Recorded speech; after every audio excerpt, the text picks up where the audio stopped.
बता दूं खबर कि इमरान खान साहब को अब अस्पताल ले जाने का टाइम आ गया है। ये हुकूमत ने अगर कोई बहुत ही घटिया हरकत ना की तो इमरान खान साहब को अगले इंजेक्शन के लिए अब अस्पताल ले जाना पड़ेगा। जिस टाइम पे इंजेक्शन लगना है वो टाइम अब शुरू हो चुका है, क्योंकि 28 दिनों के बाद इंजेक्शन लगता है और 28 दिन मुकम्मल हो चुके हैं। अब इनके पास ज़्यादा टाइम नहीं है, अगले 1-2 दिन के अंदर, 3 दिन के अंदर ये इमरान खान साहब को हर हाल में अस्पताल लेकर जाएंगे और वहाँ जाकर इमरान खान साहब को इंजेक्शन लगाएंगे। अगर तो कोई बहुत ही घटिया हरकत की और कोई बहुत बड़ा रिस्क इन्होंने लिया और जेल के अंदर कोई सामान लेकर पहुँच गए तो वो अलग बात है। अब इसमें कुछ चीज़ें मैं आपको बता दूं कि अस्पताल तो ले जाना पड़ेगा, क्योंकि इससे पहले भी डॉक्टर्स ने कहा था कि जेल के अंदर ये इलाज सही तरह नहीं हो सकता और ऐसा रिस्क ये इमरान खान के मामले में लेंगे। बज़ाहिर ऐसा दिखाई नहीं देता, लेकिन इनका पता कोई नहीं है। अब ये अस्पताल कौन से रास्ते से लेकर जाते हैं, कौन सा रूट इस्तेमाल करते हैं, सिक्योरिटी के क्या इंतजाम करते हैं और ये कौन से अस्पताल में लेकर जाते हैं, इसके बारे में कुछ पता नहीं है। ये सारा कुछ सीक्रेट रखा जाएगा। अब पाकिस्तान तहरीक इंसाफ को पहले से ये पता होना चाहिए कि इमरान खान साहब को अस्पताल पहुंचाया जाएगा, तो उन्होंने जो बंदोबस्त करना है वो कर दें। इमरान खान साहब की बहन अलीमा खानम जो है वो अब बाकायदा खुद से उन्होंने जोर लगाना शुरू किया है। वो एक जगह खिताब कर रही थी, उन्होंने इंटरव्यूज़ देना शुरू किए हैं, प्रेशर बढ़ाना उन्होंने शुरू किया। उन्होंने कहा जी इमरान खान को जो है वो आज़ाद आदमी है, वो जेल के अंदर भी हैं तो वो आज़ाद है, लेकिन हम लोग बाहर मौजूद होने के बावजूद कैद हैं। इमरान खान हमारे लिए लड़ रहा है, पूरे पाकिस्तान के लिए लड़ रहा है, तो आप सबकी रिस्पॉन्सिबिलिटी है कि अपने हक के लिए खड़े हों। फिर जो गंडापुर साहब ने किया अलीमा खानम के साथ या इमरान खान की फैमिली के साथ, उस पर उन्होंने रद्दमल भी दिया। उन्होंने कहा जी गंडापुर को हटाने का पैगाम इमरान खान ने हमारे ज़रिए से बाहर नहीं भिजवाया था, बल्कि मीडिया को कहा था। जेल के अंदर जब ये होता था ना, ट्रायल होता था तो मीडिया जाता था, तो वहाँ पे इमरान खान साहब ने कहा था मीडिया को जेल के अंदर कि गंडापुर को हटा के सुहेल अफरीदी को वज़ीर आला खैबर पख्तूनख्वा लगाया जाए। फिर उन्होंने कहा जो गंडापुर इमरान खान को नहीं ना कह सकते, वो अब उनकी फैमिली को कह देते हैं।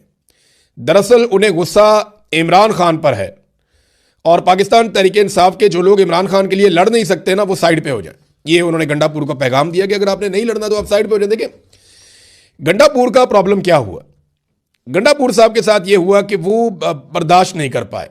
1.5 साल तक तहरीक की उन्होंने क़यादत की गंडापुर ने, और सारी चीज़ों के वो मालिक बने रहे, फैसले वो करते रहे गंडापुर 1.5 साल तक, और काफ़ी मायूसी फैलाने के बाद उन्होंने इक़्तिदार छोड़ा और अब 6 महीने भी उनसे बर्दाश्त नहीं हुआ और वो आ गए। हैरानकुन तौर पे गंडापुर साहब जब वापस आए हैं तो उन्होंने अटैक एस्टेब्लिशमेंट के ऊपर या हुकूमत के ऊपर नहीं किया, बल्कि गंडापुर साहब ने वापस आने के बाद बिल्कुल शेर अफजल मरवत की तरह सारा का सारा अटैक पाकिस्तान तहरीक इंसाफ और सारा का सारा अटैक गंडापुर साहब ने वापस आने के बाद इमरान खान साहब की फैमिली पे कर दिया।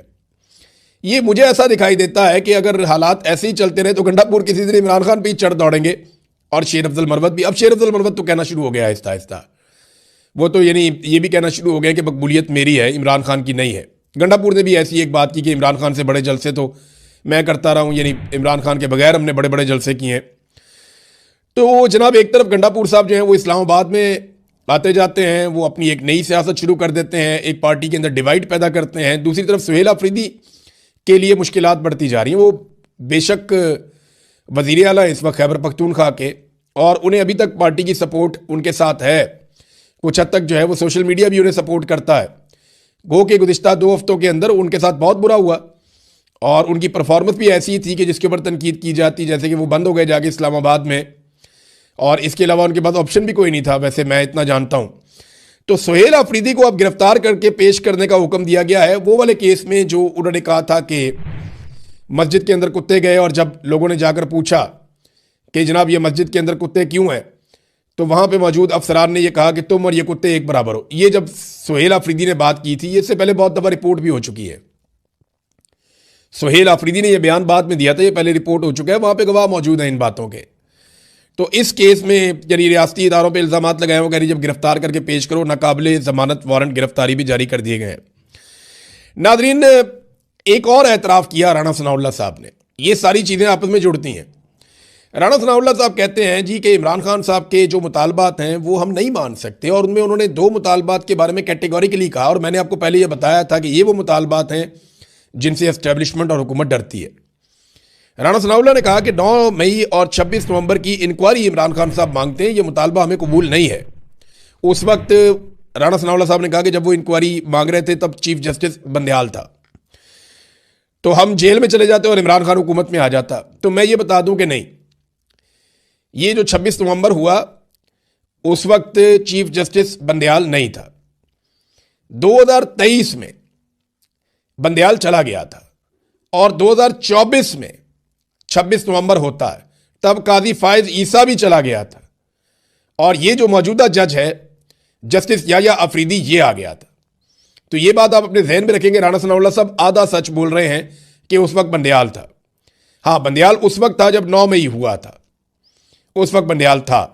और उस वक्त तो इमरान खान ने ऐसा कोई मुतालबा तो इमरान खान आज भी करते हैं, तो आज करवा दें आप इंक्वायरी। अब तो सारे जजेज आपके हैं। तो मामला यह है कि राणा साहब सच बोल रहे हैं कि अगर इंक्वायरियां होंगी तो फिर इमरान खान वजीर आजम बनेंगे या वो इक्तदार में आएंगे, और ये जो इक्तदार में बैठे हुए लोग हैं ये जेलों में जाएंगे। और सुहेल बड़ाई साहब ने एक और कॉलम लिखा। नाजरीन, मैं बार बार कहता हूं, मुझे अच्छा भी नहीं लगता, लेकिन मैं हैरान होता हूं कि ये लोग थकते भी नहीं है, बस भी नहीं करते। उम्र के इस आखिरी हिस्से में भी इन चीज़ों को इस तरीके से कोई कैसे कर सकता है।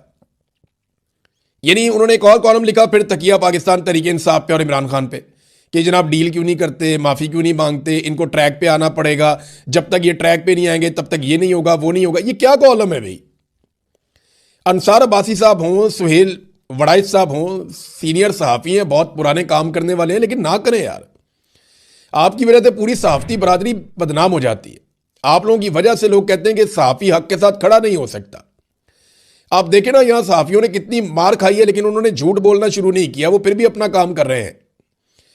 कितने सहाफ़ी गिरफ्तार हुए, क्या हुआ सिद्दीक जान के साथ, समी इब्राहिम साहब के साथ, और ये मकबूल जान साहब के साथ, क्या हुआ मुतीउल्लाह जान के साथ, असदपुर को भी गिरफ्तार किया गया, और बहुत सारे सहाफ़ी हैं जिनको बार बार गिरफ्तार किया गया। शाहिद असलम को गिरफ्तार किया गया।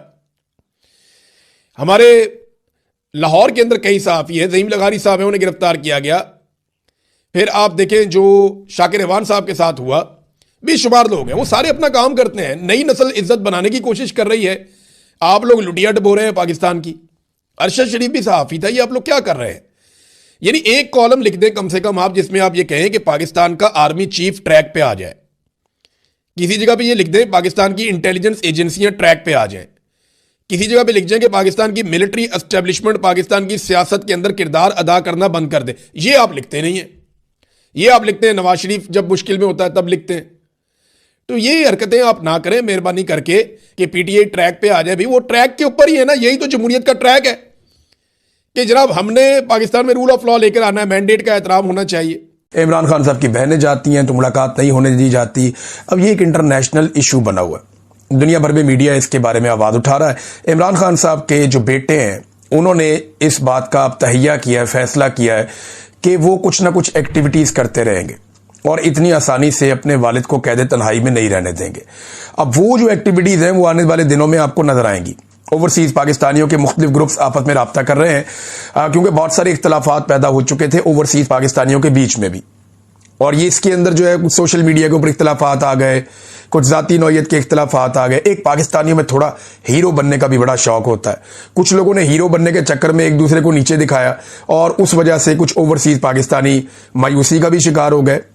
अब ये सारी चीजें हटाने का वक्त आ गया। इसमें कुछ लोग बड़ा फाल किरदार अदा कर रहे हैं, बैकग्राउंड में रहते हुए, पीछे रहते हुए। उनमें मैं चंद शख्सियात के नाम बड़ी अच्छी तरह जानता हूं। कासिम सूरी उनमें से एक शख्सियत है, कुछ और लोग हैं, इसमें जुल्फी बुखारी साहब हैं, कुछ और आरिफ अलवी साहब, बाकी लोग हैं। ये सब कोशिश कर रहे हैं आहिस्ता आहिस्ता कि कुछ भी करके जो ओवरसीज पाकिस्तानी है, सज्जाद बरकी साहब है, ये इमरान खान साहब के पुराने साथियों में से एक है, और ये लोग कोशिश कर रहे हैं कि जो ओवरसीज पाकिस्तानी है उनको वापस पूरी तरह से मुत्तहिद किया जाए और इकट्ठा करके एक कंबाइंड कोशिश की जाए, एक मुत्तफिका तौर पे कोशिश की जाए पूरी दुनिया में इमरान खान साहब के ऊपर होने वाले जुल्म और ज्यादती को उजागर करने के लिए। अब इसमें जो है लंदन से एक बड़ा जबरदस्त आगाज किया है। मुआज नामी नौजवान है, ये इनका ताल्लुक ISF से है। इन्होंने कहा जी अब जब जब इमरान खान साहब की मुलाकात नहीं ना होने दी जाएगी, जब तक इमरान खान साहब नहीं मिलेंगे तब तक हम बरतानिया में सफारत खाने के बाहर धरना देंगे। हर मंगल वाले दिन आएंगे, आकर धरना देंगे। अब इसके ऊपर बाकी ओवरसीज पाकिस्तानी जो यूरोप में है, बाकी ममालिक में है, ऑस्ट्रेलिया में, अमेरिका में, वो भी गौर कर रहे हैं कि क्या धरना वहां पे भी देना चाहिए, और इसके ऊपर भी बहस हो रही है। आने वाले दिनों में ये चीजें आपको पता चलेंगी। लेकिन इमरान खान साहब की जो हमायत है उसमें इंटरनेशनली इजाफा होता जा रहा है, पाकिस्तान के अंदर भी इजाफा होता जा रहा है, और ये जुल्म और ज्यादती ये रिकॉर्ड का हिस्सा बन रही है। अब इससे होगा क्या? कल को जब ये लोग इक्तदार में आएंगे, इनके पास हुकूमत आएगी, पाकिस्तान तहरीक इंसाफ के पास, तो दूसरी जमातें शिकवा भी नहीं कर सकेंगी। या चले तहरीक इंसाफ हुकूमत में नहीं आती, ये जमातें आपस में लड़ पड़ती हैं, या एस्टैब्लिशमेंट इन जमातों से नाराज हो जाती है और इनको मारना शुरू कर देती है। तो ये जमातें तो गिला शिकवा भी नहीं कर सकती। अब वजह यह है कि जो कुछ इन्होंने पाकिस्तान तहरीक इंसाफ के साथ कर दिया, उसके बाद ये गिला और शिकवा कैसे कर सकते हैं? ये बड़ा सवाल है जिसका जवाब इन्हें अपने अंदर ही ढूंढना पड़ेगा। एक और नादरीन मामला जो है वो इमरान खान साहब को साहिवाल शिफ्ट करने के हवाले से कुछ खबरें आ रही हैं। देखिए, पहले ये दावा किया गया कि मच्छ जेल भेज देंगे, कुछ लोगों ने कहा जी अडियाला से निकाल के अटक जेल भेज देंगे। सबने अपनी अपनी बात की, लेकिन ये बात कोई कॉमन सेंस की कसौटी पे पूरी नहीं उतर रही थी। और अब ये खबर आ रही है कि शायद साहिवाल जेल इमरान खान साहब को भिजवा दिया जाए। साहिवाल के जो पुलिस ऑफिसर है उनको भी तब्दील कर दिया गया। अब इतला यह कि राणा अयाज साहब को भेजा गया। तो राणा अयाज साहब जो हैं वो राणा सनाउल्लाह साहब के रिश्तेदार भी हैं। मैं इन्हें जाती हैसियत में जानता हूं। एक दौर में इन्होंने बड़ा शानदार काम किया हुआ है। अभी मैं क्योंकि काफी अरसे से इन टच नहीं हूं राणा साहब के साथ, और जब मैं क्राइम रिपोर्टर था तो तब मैंने काफी कवरेज की ऐसे मामलात की जहां पे ये ऑपरेशंस में मौजूद होते थे। लेकिन क्योंकि इनके राणा सनाउल्लाह साहब से रिश्तेदारी है तो ये कंट्रोवर्सी है, और पाकिस्तान तहरीक इंसाफ का दावा है कि इन्होंने बड़ा जुल्म किया गुजरावाला में, दीगर जगहों पे जहां जहां पे इनको मौका मिला इन्होंने पाकिस्तान तहरीक इंसाफ पे जुल्म करने में कोई कसर नहीं छोड़ी। ये तहरीक इंसाफ का कहना है, और वो लोग कह रहे हैं कि अगर इनको वहां भिजवाया जा रहा है तो फिर दाल में कुछ काला है। बहरहाल इमरान खान साहब को अगर ये साहिवाल शिफ्ट कर देते हैं तो होगा क्या? देखिए, केसेस इमरान खान साहब के इस्लामाबाद के हैं, जजेस वहां से आते हैं, वकला वहां से आते हैं। तो अब वहां से इमरान खान साहब को उठा के अगर साहिवाल ले जाते हैं तो वकील पहुंचेंगे साहिवाल, केसेस जो है वो लगेंगे साहिवाल, जजेस पहुंचेंगे साहिवाल, और साहिवाल में जो है वो कोशिश की जाएगी कि जैसा माहौल अडियाला जेल के बाहर बन जाता है, क्योंकि रावलपिंडी के वर्कर बड़े तगड़े हैं, वो इस्लामाबाद से भी आ जाते हैं। फिर एक और बहुत बड़ा फैक्टर है जिसको हम नजरअंदाज नहीं कर सकते कि खैबर पख्तूनख्वा रावलपिंडी से ज्यादा दूर नहीं है। तो जो स्वाबी का जिला है या मर्दान का जिला है या जो करीबी इलाके हैं, अब वहां से लोग बहुत बड़ी तादाद में ट्रेवल करते हुए वो पहुंच जाते हैं अडियाला जेल। 100, 200, 400 बंदा पहुंचना कोई मसला नहीं होता। और वजीर आला खैबर पख्तूनख्वा भी हर हफ्ते जो है वो अडियाला जेल के बाहर आ जाते हैं। तो इन सारे सर्कमस्टांसेस से और इन चीजों से अवॉइड करने के लिए साहिवाल जेल की ऑप्शन पे गौर हो रहा है एक खबर के मुताबिक। और अगर साहिवाल इमरान खान साहब को ले जाया जाता है तो इन चीजों को कंट्रोल करने की कोशिश की जाएगी। वजीर आला हर हफ्ते नहीं आ पाया, फिर ये क्योंकि ये पंजाब का एक सेंटर है तो यहां पे तो एक बर्बरियत है ना PMLN की, उनका कंट्रोल पुलिस के जरिए से बहुत जबरदस्त है। तो वो कोशिश करेंगे कि हाई प्रिजन जो जेल है उसके आसपास कोई परिंदा भी पर ना मारे। फिर साहिवाल एक छोटा शहर है, वहां पे इजाफी नफरी तैनात करके आप जो मर्जी कर सकते हैं। फिर जो इस्लामाबाद का कैपिटल का जो मीडिया है वो उसे कवर नहीं कर पाएगा। फिर जो इंटरनेशनल मीडिया कवरेज देने के लिए आ जाता है उसके लिए भी मुश्किलात हो जाएंगी। तो ये वो सारे फैक्टर्स हैं जिनको मद्देनजर रख के अगर ये फैसला किया गया तो किया गया। अब कुछ लोगों के अदालतों में केस लगे होते हैं, जैसे इमरान खान साहब की फैमिली है, वो केस निपटा के सुबह सुबह और आ जाते हैं मंगल वाले दिन जेल में मुलाकात के लिए। अब वो केसों में जाएंगे, जेल में जाएंगे, ये बहुत सारी चीजें जो है ना वो खराब हो जाएंगी। और पाकिस्तान तहरीक इंसाफ के पास ऑप्शन क्या है? कुछ सहाफी ऐसे हैं जो रावलपिंडी में आके कवरेज करके चले जाते हैं, लेकिन जब वो जाना चाहेंगे साहिवाल तो उनके लिए मुश्किलात होंगी। कुछ तो जा नहीं पाएंगे और कुछ आपके गिरफ्तार या गायब भी हो जाएंगे, जैसे शेख आगा सरवर साहब के साथ किया जा रहा है, जैसा सोहराब बरकत साहब के साथ किया जा रहा है, जैसा काम किया जा रहा है राय गुलाम अली साहब के साथ किया जा रहा है। ये ज्यादती जिन लोगों के साथ हो रही है इनके साथ भी ऐसी ज्यादती हो सकती है और सहाफियों के साथ। लिहाजा पाकिस्तान तहरीक इंसाफ के पास कोई और ऑप्शन होगा नहीं। मुल्क बंद करने के अलावा, एहतजाज करने के अलावा तहरीक इंसाफ के पास कोई ऑप्शन नहीं बचेगा। अगर इमरान खान साहब को साहिवाल शिफ्ट कर दिया गया तो, या किसी और जेल में शिफ्ट कर दिया गया तो। और पाकिस्तान तहरीक इंसाफ के लोग ये दावा कर चुके हैं, बार बार कह चुके हैं कि इमरान खान साहब ने कैटेगोरिकली कहा है कि अगर मेरी जेल को शिफ्ट करे, मेरी मर्जी के खिलाफ कोई इकदाम ये करें तो फिर आप लोगों ने मुल्क बंद कर देना। अब देखते हैं कि इसका रद्देअमल क्या आता है। बार राणा सनाउल्लाह साहब ने एक ऑफर की थी अपोजिशन को या पाकिस्तान तहरीक इंसाफ को कि एक पार्लिमानी कमेटी बना देते हैं, उसमें सेनेटर्स हो जाएंगे, उस कौमी असेंबली के मेंबर हो जाएंगे, आपके बाकी अरकान हो जाएंगे, तो एक कमेटी बना लेते हैं, हमारे बंदे भी शामिल हो जाते हैं, आपके भी शामिल हो जाते हैं, तो इमरान खान साहब के जेल के मामला हम देख लेते हैं, मुलाकात भी करवा देते हैं। तो इस पर पाकिस्तान तहरीक इंसाफ ने कहा जी ठीक है, करें, फौरन करें। उन्होंने अकलमंदी का सबूत दिया। राणा सनाउल्लाह साहब को लगता था शायद ये नहीं मानेंगे, लेकिन उन्होंने कहा जी करें, बिल्कुल करें आप, बल्कि आप राणा साहब इसके अंदर आप भी शामिल हो। उनको ऑफर कर दिया कि आप सरबराही में बना लें बेशक, लेकिन अब पता चला है कि वो इस ऑफर से भी पीछे हट गए हैं, उनको भागना पड़ा इस ऑफर से, क्योंकि एस्टेब्लिशमेंट की इजाजत के बगैर ये लोग कुछ नहीं कर सकते, इनके बस में कुछ नहीं है। एमएल वली खान साहब ने एक स्टेटमेंट दिया, उसके बाद मैं आपको लेकर जाता हूं कि अमेरिका पाकिस्तान से क्या करवाने वाला है। एक बड़ी खबर है जो मैं आपके सामने रखूंगा। ये एमएल वली खान साहब का स्टेटमेंट मुझे बड़ी तकलीफ हुई पढ़ के। ये पानी मारते हैं ना इमरान खान साहब की बहनों पर, और पानी फेंकते हैं उनके ऊपर सर्दी में, उन्हें तकलीफ देते हैं। अब ये माओ बहनों की इज्जत जो है वो तो खैबर पख्तूनख्वा के हमारे लोगों की शान है। वो तो बहनों की बहुत इज्जत करते हैं, माओ की बहुत इज्जत करते हैं, खवातीन का बहुत एहतराम करते हैं। वो तो लड़ाई